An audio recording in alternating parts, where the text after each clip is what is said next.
Well, right now, Army Secretary Daniel Driscoll is testifying before the House Armed Services Committee on the recent Ukraine drone attack, warning lawmakers America is not prepared for strikes on U.S. soil.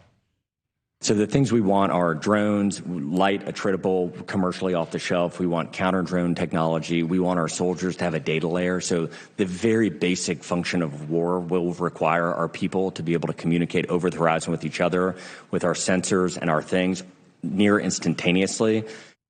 And this comes as concern grows over China buying up American farmland near U.S. military bases with their advanced drone capabilities, worrying officials.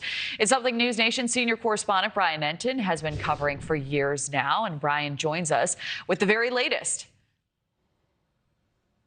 Hey, Kelly. Yeah, today the Chief of Staff of the Army and the Secretary of the Army both sitting in front of the House Armed Services Committee.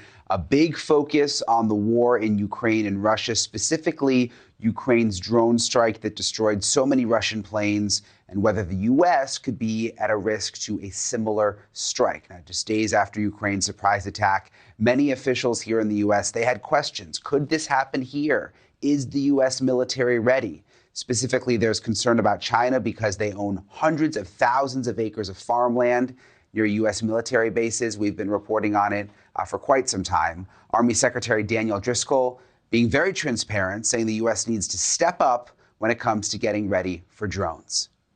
This week, we witnessed a stark illustration of modern warfare in Ukraine and Russia.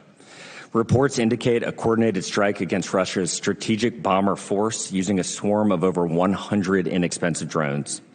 At a cost of a mere tens of thousands of dollars, Ukraine inflicted billions in damage, potentially setting back Russia's bomber capabilities for years.